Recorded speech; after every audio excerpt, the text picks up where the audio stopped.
Past midnight was no time to be running over the wet, slippery tiles of the city's terraced rooftops, trying to apprehend a criminal, and particularly not one who moved over the ridges with the agility of a cat. But such was Constable Reynolds' challenge, as he struggled through the shroud of rain, soaked in a sulphurous stench. The sound of muffled clicking on the roof tiles overlaid the never-ending thud of foundry hammers in the distance. They were strange, random clicks with no rhythm, the sort that would annoy anyone who liked order and pattern. The noise stopped for a moment, then began again, becoming more and more audible. Finally it had a beat. Click, click, clunk. Through the veil of lashing rain, Reynolds caught sight of a slim, bedraggled figure, running and balancing with ease, his heavy hobnailed boots clicking against the slates.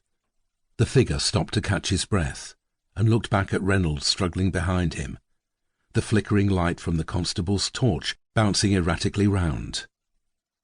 In the back alleys beneath, dogs began to bark in disharmony at the sound of indistinct police whistles, whilst on the street a dozen policemen grouped together, all fighting to keep their faces out of the biting cold wind, half-heartedly moving their torches back and forth to throw a dim light up to the rooftops.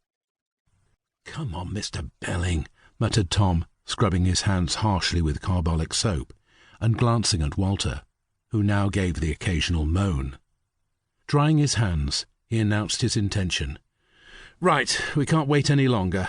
You'll have to administer the anaesthetic, nurse." "Me?" Mary responded incredulously. "Unless you can see anyone else," Tom declared.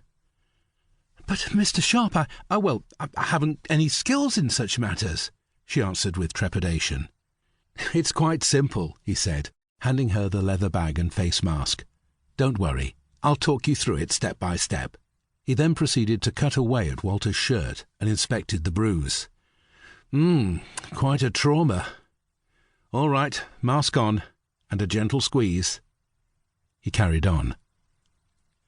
"What did you say happened to the poor chap?" Mary, desperately trying to make sure she followed his instructions precisely, blurted out, I didn't. Oh, I'm sorry. Mr. Sharp, would you mind awfully if I were to just concentrate?" He smiled generously and began to hum out a melody as he unravelled a tube. The whole visit had now gone wrong for the canon.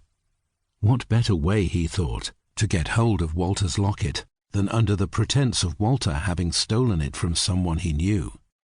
The flaw, however, was that he had never imagined Walter wouldn't be wearing it, the thing he now so desperately sought. Walter had visited Brockwell some months earlier. He had always been intrigued by his locket's past, and, in particular, by the writing on the small note hidden behind the velvet lining. Believing the words might have some religious connection, he had hoped the canon would be able to help. But the situation had come as a shock to Brockwell. As he was handed the half-locket to study, his eyes opened wide with astonishment. He was holding jewellery he knew very well, and which had been worn by someone who had witnessed his wicked past.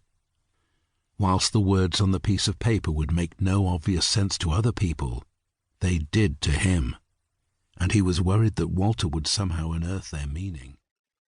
Never before had Walter witnessed a dusk so evocative, a sunset so beautiful, a time so peaceful.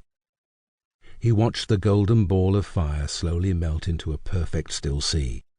Above was a dark pink sky, washed with shades of yellow and crimson, threaded with blue clouds. In the far distance, the mountains were finally released from the sun's scorching grip and fell into shadow, a myriad of grey-green hues. In the stifling warm air, crickets chorused relentlessly, amid a chant of prayers coming from the minaret. This was Yemen, Walter's new blessed land.